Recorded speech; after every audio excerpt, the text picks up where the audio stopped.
Ya, eh, hari ini kita akan belajar tentang JavaScript, pemrograman JavaScript.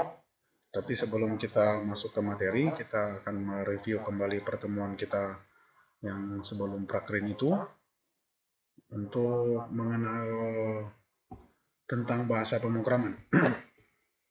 Yang pertama, apa itu pemrograman komputer? Biar kita tahu kenapa kita mesti belajar pemrograman komputer. Pemrograman komputer itu kegiatan untuk memberikan instruksi atau perintah kepada komputer untuk melakukan suatu aktivitas. Jadi kita memberikan instruksi kepada komputer untuk melakukan suatu aktivitas, itu namanya pemrograman komputer. Hanya saja instruksinya atau perintah kita itu harus ditulis dalam bahasa yang dimengerti oleh komputer. Bagaimana cara memberikan perintah pada komputer? Ya pakai bahasa yang dimengerti oleh komputer lah. Bahasa yang dimengerti oleh komputer itu cuma dua, ya atau tidak, on atau off, satu atau nol. Oleh karena itu, kita perlu beberapa cara untuk memodifikasi itu. Bahasa yang dimengerti oleh komputer itu apa? Itu namanya bahasa pemrograman. Nah, bahasa pemrograman itu ada urut-urutannya. Yang pertama bahasa mesin. Bahasa mesin ini bahasa yang langsung dieksekusi oleh komputer, oleh mesin komputer, sesuai dengan set instruksi yang dimiliki pada prosesor. Jadi masing-masing prosesor itu, Intel, AMD, dan seterusnya, itu punya set instruksi di situ. Bagaimana menerjemahkan bahasa yang dikirim oleh mesin dalam bentuk tadi itu. Ada dan tidak ada lompatan listrik, 1 dan 0. Nah, tapi kan repot buat kita membuat perintah dalam bahasa mesin ini. Sehingga dibuatlah namanya bahasa assembly, bahasa tingkat rendah. Bahasa tingkat rendah ini metode penulisannya hampir sama dengan mendekati bahasa mesin, tapi tidak on-off begitu. Cuma masih susah dimengerti oleh manusia, makanya jadi programmer bahasa assembly ini masih sedikit rumit. Nah, caranya bahasa assembly ini diterjemahkan ke dalam bahasa mesin lalu dijalankan, itu kira-kira. Tapi tidak semua orang bisa menggunakan bahasa assembly ini, sehingga dibuatlah bahasa tingkat menengah. Ini sudah mulai bisa dimengerti oleh manusia. Contohnya bahasa C. Lalu sekarang rata-rata bahasa pemrograman itu atau set instruksi buat komputer itu sudah menggunakan bahasa tingkat tinggi yang penulisannya sudah mudah dimengerti oleh manusia. Nah, terus bagaimana kalau bahasa mesin sih oke dimengerti oleh prosesor. Tapi bagaimana dengan bahasa tingkat tinggi misalkan?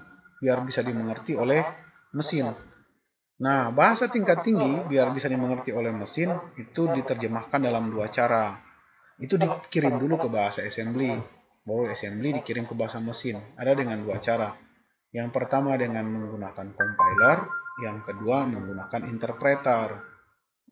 Apa itu compiler?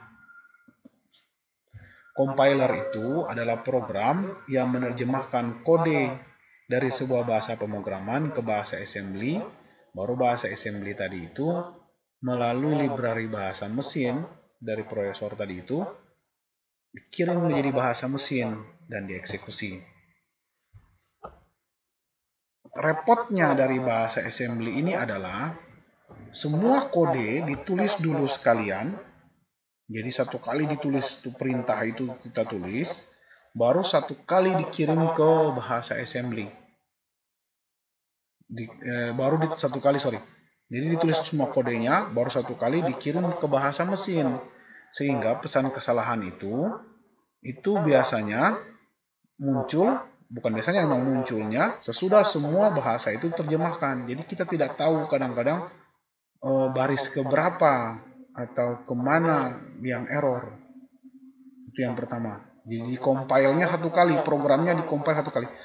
Sederhananya kok compiler ini, dia menerjemahkan satu bahasa ke bahasa pemrograman yang lain. Jadi bahasa tingkat tinggi ke bahasa assembly. Sederhananya begitu. Cuman karena sekalian dikirim, maka biasanya eksekusinya bukan eksekusi. Maka biasanya errornya susah untuk didapat, lama baru didapat. Enaknya adalah source code atau sumber code dari kalau menggunakan program compiler, maka kode program kita pada bahasa aslinya itu biasanya sudah berubah, tidak terbaca lagi pada bahasa penerjemahnya kalau menggunakan compiler. Jadi orang tidak bisa membaca kode kita yang kita tulis dari awal itu di bahasa sebelumnya. Cuman repotnya itu, tracing errornya atau mengetahui errornya itu susah. Contoh bahasa pemrograman yang pakai compiler, Visual Basic, Visual DLP, Pascal, itu punya compiler. Jadi punya compiler pada programnya masing-masing. Yang kedua, interpreter. Nah, ini interpreter ini yang banyak digunakan bahasa tingkat tinggi sekarang. Jadi, program menerjemahkan kode dari sebuah bahasa pemrograman langsung ke bahasa mesin setiap sebuah perintah dibuat. Jadi error pada program dapat langsung diketahui. Ini bukan diketahui ini. Jadi baris pertama dieksekusi, baris kedua dieksekusi, baris kedua. Jadi lebih irit memori juga. Karena tidak satu kali dikirim, dia lebih irit memori. Ketahuan, oh salahnya ini, salahnya ini, salah ini. Dan hampir semua bahasa pemrograman tingkat tinggi itu pakai interpreter, termasuk Java dan JavaScript. Karena lebih efisien dan mudah untuk mengetahui kesalahan. Masalahnya dari interpreter adalah kode sumber program itu gampang dilihat orang karena dia hanya mengartikan program. Jadi sumber kode programnya kita itu mesti tahu dulu, bisa dilihat karena dia hanya diinterpretasikan, tidak dirubah dalam sebuah program yang baru. Kalau compiler kan dia merubah ke dalam sebuah bahasa pemrograman yang baru. Kalau interpreter kan hanya menerjemahkan ke dalam bahasa mesin. Jadi kode programnya itu kelihatan, bisa dilihat oleh orang. Itu bedanya. Nah, selain itu, dua hal itu, compiler dan interpreter, bahasa pemrograman juga biasanya ada yang jenisnya independen, ada yang script. Apa bedanya independen dengan script?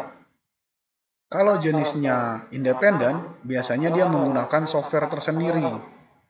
Jadi misalnya PHP, ada software PHP memang, walaupun editornya adalah Notepad atau code editor yang lain, tapi ada software namanya PHP untuk membuat bahasa pemrograman itu. Java, Ruby, Perl, rata-rata begitu. Sedangkan script itu, makanya kadang-kadang orang bilang script itu bukan bahasa pemrograman. Kenapa? Karena script itu digabungkan dalam suatu program tertentu dan hanya menggunakan compiler atau interpreter khusus untuk program tersebut.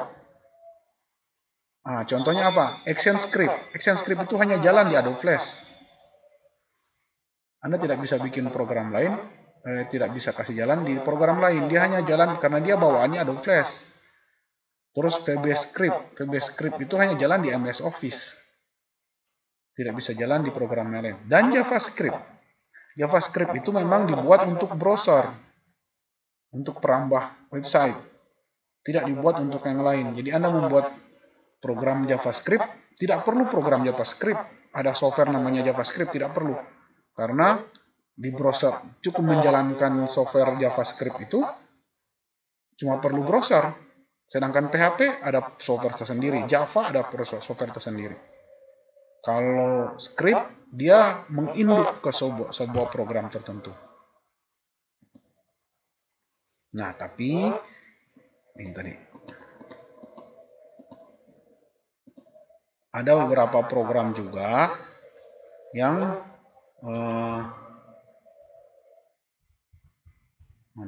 ada beberapa program juga yang dapat ditulis sendiri, tapi juga atau menginduk dalam program tertentu seperti Python. Python di Blender itu Python bisa tulis sendiri, tapi juga di Blender ada. Makanya kadang-kadang tidak ada bedanya antara bahasa pemrograman dengan script karena struktur script pun itu sudah mengikuti bahasa pemrograman, punya variabel, punya function, punya prosedur, dan seterusnya. Itu kira-kira. Terus apa JavaScript itu sendiri yang jadi materi inti kita? JavaScript itu bahasa pemrograman berbasis script yang terikat pada browser. Nah, hampir semua browser punya plugin JavaScript. JavaScript bukan Java, walaupun beberapa sintaks yang digunakan hampir sama dengan sintaks pada Java. Nah, karena dia dia script pada browser, maka menjalankan JavaScript lewat browser. Dan semua browser ada itu, bisa menjalankan JavaScript. JavaScript sendiri pertama dikembangkan oleh Brendan Eich dari Netscape di bawah nama Mocha. Netscape ini dulu nama browser, namanya Netscape Navigator. Namanya Netscape sendiri itu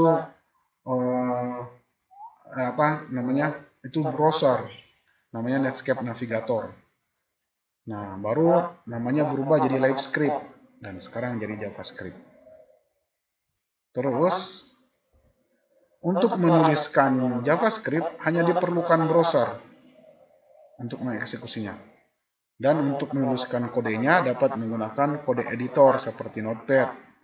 Tapi sangat disarankan menggunakan kode editor khusus untuk programmer seperti Edit Plus, Sublime Text, atau VS Code.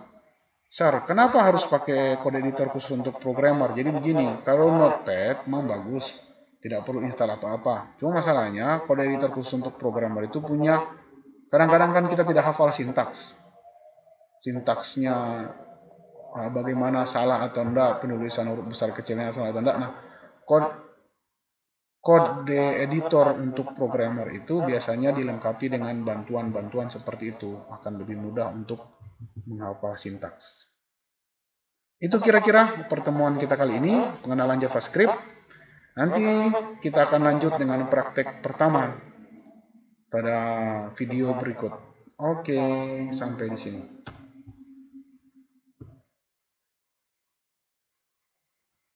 Jangan lupa like dan subscribe.